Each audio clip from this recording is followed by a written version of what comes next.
네, 스탠 연구소에서 전해드리는 교육 정보 함께하고 계십니다. 미국 의대를 지원하기 위해서 좀 조건을 잘 갖추고 있다면은 또 마음이 놓일 텐데 어떤 조건들이 있는지 좀 알아보도록 하겠습니다. 일단은 미국 대학을 꼭 졸업해야만 의대를 지원할 수 있는지 이런 질문들이 좀 있죠. 예. 이거는 미국 의대마다 조금씩 차이는 있어요. 네. 근데 이제 주로 넓게 보면은 영어권 나라에서 졸업한 학생들을 받아주는 학교가 있고요. 네. 그래서 일부는 영국이나 호주 대학을 나온 학생들 받아주는 학교가 있어요. 네, 의대가요. 네. 그 이외에 이제 주로 이제 미국 의대에서 얘기하는 거는 캐나다나 미국 대학을 나와야 된다 하는 거예요. 근데 거기에서도 일부 의대는 졸업은 캐나다나 미국 대학을 졸업을 안 해도 네. 필수 과학 과목, 프리메드 과학 과목이라고 하는 그 과목을 이수를 하면 된다 하는 이러한 규정이 있는 학교들도 좀 있기는 있어요. 네. 근데 그럴 경우에는 의대 지원하는 그 학교가 제한이 되어 있기 때문에 가능하면은 미국 대학이나 캐나다 대학을 졸업하고 의대 준비하는 게 맞다 보고요. 네. 제가 한국에 가서 이제 상담을 하다 보면은 뭐 한국의 과학고등학교 다니거나 아니면은 뭐 카이스트 이런 데 다니는 학생들이 자기가 졸업한 다음에 미국 의대를 가려고 하는데 어떻게 했으면 좋겠냐. 이러한 질문들을 하는 경우가 있어요.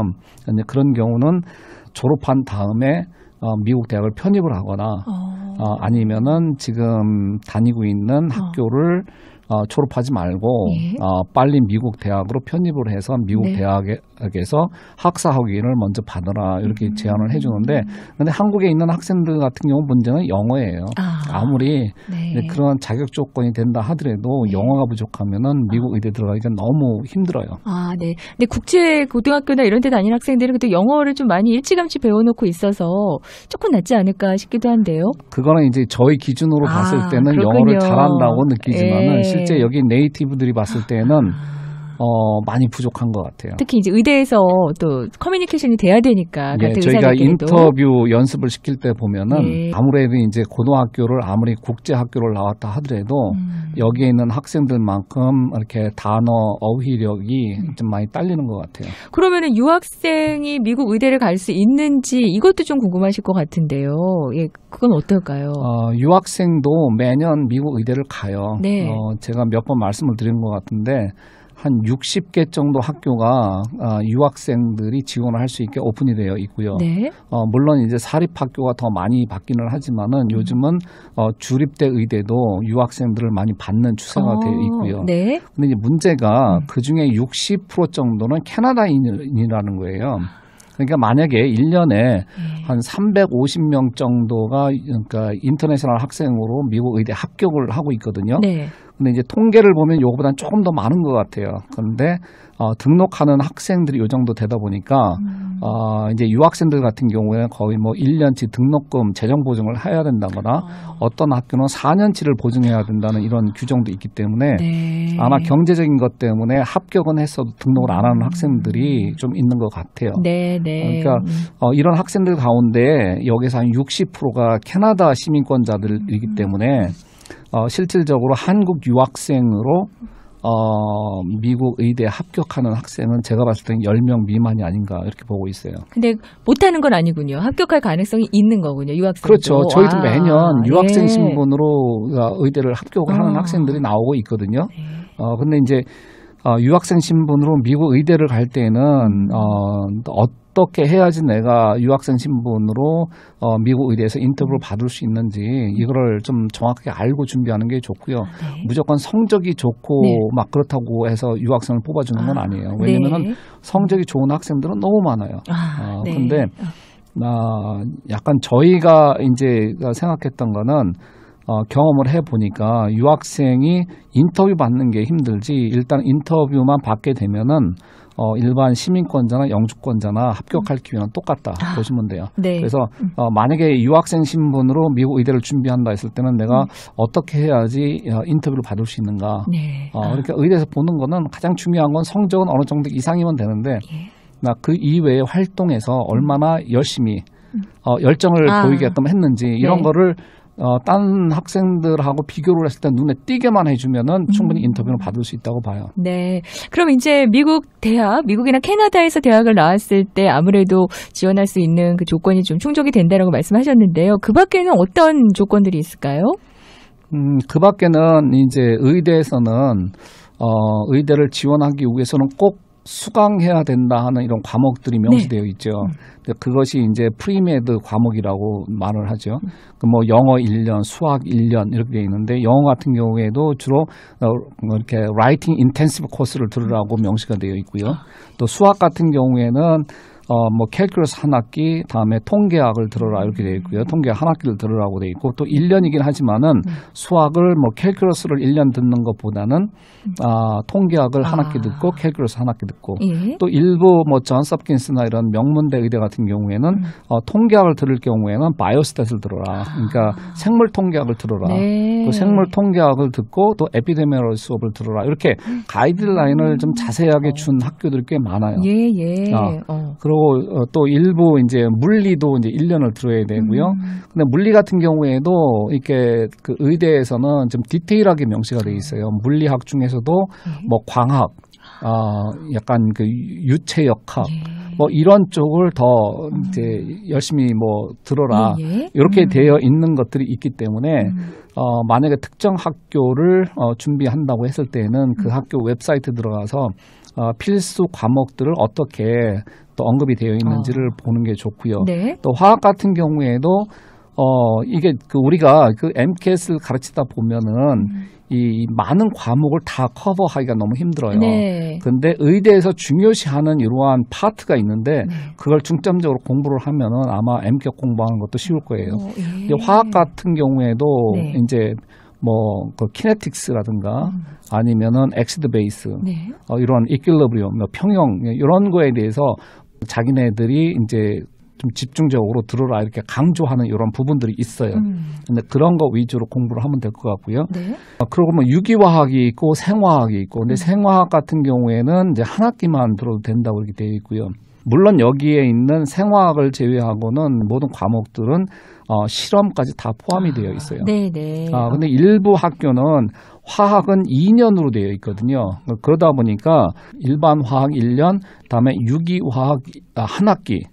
이렇게 들어도 이렇게 듣고 또 생화학이 있기 때문에 한 2년이 되잖아요. 그래서 그것만 충족시켜 주면은 또 괜찮은 학교가 있고요. 근데 이게 문제가 어떤 학교는 유기화학도 1년이라고 명시되어 있는 학교들이 있어요.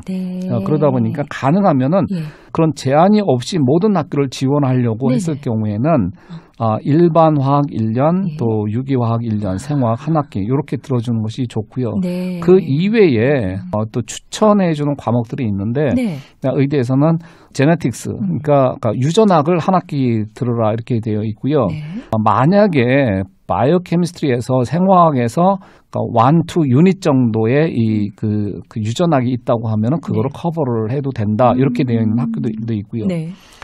그리고 뭐 약간 어퍼 레벨의 뭐 셀 바이올로지를 들어라 뭐 이런 게 있는데 저희 같은 경우에는 제네틱스하고 생리학, 피지올로지 수업은 듣는 게 좋다 이렇게 학생들한테 권하고 있어요. 뭐 심리학이나 사회학 이런 것도 해당이 되나요? 지금 이제 점점 의대도 그렇고 치대도 그렇고 약대들이 점점 강조하는 것이 인문학 수업이에요. 물론 학생들이 의대나 치대를 가려고 하는 학생들이 이런 과학 과목을 많이 듣고 있는데 최근에는 이 인문학 수업을 가능한 한 많이 들으라고 많이 권하고 있고요. 그래서 치대 같은 경우에 인문학 수업이 없으면은 합격을 보류하는 경우도 생기고 있고요. 치대요? 일부 그래서 UC 샌프란시스코 치대 이런 데서는 또 이게 심리학이나 사회학이 필수 과목으로 지정이 돼 있어갖고 그걸 미리 준비 안 한 학생들 같은 경우에는 이번에 지원할 때 좀 지장이 있는 경우가 있었어요. 그렇게 되면 어떻게 하나요? 다시 그걸 어디서 따로 들어놓고 이제 지원을 하게 되나요? 조건은 원서를 지원을 할 때에 다 이수를 못했을 경우에 그 의대나 치대에서 요구하는 거는 그러니까 합격해서 등록하는 해에 8월 1일까지 다 마치면 된다고 되어 있어요. 그러니까 만약에 원서를 냈을 때에 이 수업이 꼭 필수 과목이었는데 내가 수강을 안 했다 하면 당황하지 말고 그때 대학에 등록을 해서 수업을 들은 다음에 추후에 그 점수를 제출하면 돼요. 아, 그렇군요. 당황할 필요는 없을 것 같습니다. 일단은 그 기간이 좀 남아 있는 것 같고요. 그런데 의대 지원할 때 인정받을 수 없는 과목들도 좀 있나요? 주로 이제 패스 페일로 되어 있는 과목들이라든가 온라인 수업으로 되어 있는 과목들은 원래 인정을 안 해줘요. 특히 그러니까 필수 과목 가운데에서는. 네. 근데 팬데믹 기간 동안에는 많은 학생들이 온라인으로 했기 때문에 온라인 수업은 아직까지는 이번 해까지는 인정을 해주겠다고 발표가 되어 있고요. 근데 패스 페일로 되어 있는 경우에는 아마 지금 많이 인정을 안 해줄 거예요. 일부 학교에서는 2과목 이상 패스 페일로 하지 말라고 이렇게 되어 있기 때문에 아마 이제 팬데믹 끝났기 때문에 아마 그거는 인정을 안 해줄 것 같고요. 그리고 문제가 되는 것이 이제 그 AP 크레딧 받은 경우는 어떻게 되느냐? 하이스쿨 때 받은 이제 그런 거에 대해서 질문하시는 분들이 있는데 아직까지는 AP 크레딧은 인정을 해줘요. 대부분의 의대에서는 치대에서는 일부 인정을 안 해주는 학교들이 생겼고요. 하지만은 AP 크레딧 인정을 받았을 경우에 그 어퍼 레벨 수업을 한 학기를 들어야 돼요. 근데 그 어퍼 레벨이 어렵기 때문에 오히려 학점 받기가 어려울 수도 있고 공부하기도 어려워요. 그래서 가능하면은 의대 필수 과학 과목은 AP 크레딧 받지 말고 대학에서 일반 화학, 일반 생물학, 일반 물리 이런 식으로 듣는 것을 권하고 있어요. 그리고 일부는 커뮤니티 칼리지 수업 들은 경우는 뭐 인정을 받느냐 이렇게 질문을 하는데 이제 대부분의 그 미국 2년제 이상 대학에서 수업 들은 건 다 인정을 해줘요.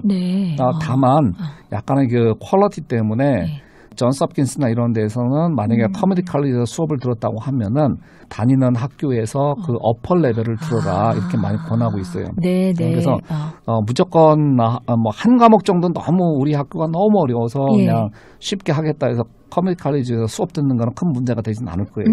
근데 만약에 뭐 MIT 다니는 학생이 어려워갖고 쉽게 하겠다 해서 커뮤니티 칼리지에서 뭐 3과목 정도 들었다 이런 거는 아주 치명적이 될 수 있어요. 한 과목 정도는 뭐 그래도 될 수 있는데. 그렇죠. 그러면은 이제 아까 AP 크레딧을 받지 말고 일반 화학이나 일반 또 생물부터 하는 게 좋다라고 말씀을 하셨는데요. 그 이유가 잘못하면 어퍼 레벨부터 바로 듣다 보면은 GPA가 떨어질 수도 있기 때문에 그러신 건가요? 그러니까 제가 여태까지 학생들 지도하면서 느낀 거는 의대 준비는 어렵게 하면 힘들다는 거예요. 그러니까 의대에서 하라는 거 위주로 꾸준히 해나가면은 어렵지가 않은데 욕심부리고 어렵게 하다 보면은 빨리 하려고 그러고 그렇죠. 특히 고등학교 때 공부를 잘했던 학생들 이렇게 커리큘럼이나 트랜스크립트 이렇게 보면은 뭐 수학 같은 경우에 뭐 멀티베리어블, 리니어 알gebra 막 대학교 때 이렇게 한 학생들이 있어요. 근데 그런 거 의대 가면 써먹지도 못하고 의대에서 그러한 고난도의 수학을 요구하지도 않아요.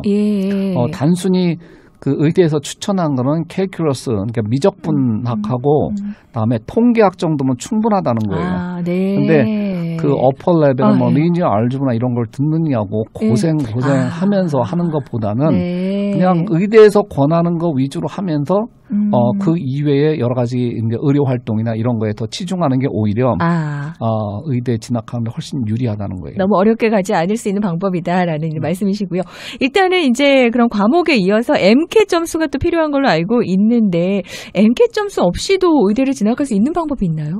가장 대표적인 것이 통합 과정을 거치는 경우 우리 고등학교 학생들이 대학을 지원할 때에 뭐 BSMD 프로그램이나 아니면 대학생이 대학교 2학년 때에 Early Assurance 프로그램으로 미리 의대 진학을 하는 경우 이런 경우는 학교에 따라서 MCAT을 면제시켜주는 경우가 있고요.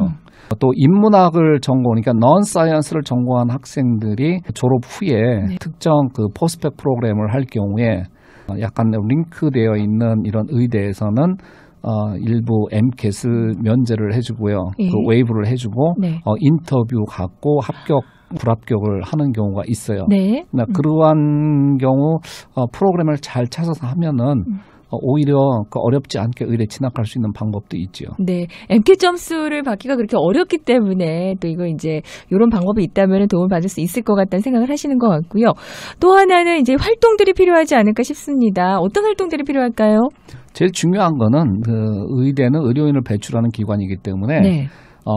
그 의대를 준비하는 학생이 가장 순수하게 의료 경험을 하는 거는 쉐도잉이에요.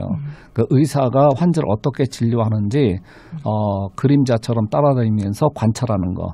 이 시간이 대개 한 150에서 200시간 정도 하라고 저는 권하고 있어요. 네, 네. 그런데 학생들이 의대 가기 위해서 뭐 리서치 이런 걸 많이 하는데 꼭 필요한 거는 리서치는 꼭 없어도 의대 진학하는 데에 문제는 없는데 아무리 리서치 이런 걸 많이 했어도 쉐도잉 시간이 없으면은 의대 진학할 때 인터뷰 받기 너무 힘들어요. 네, 네.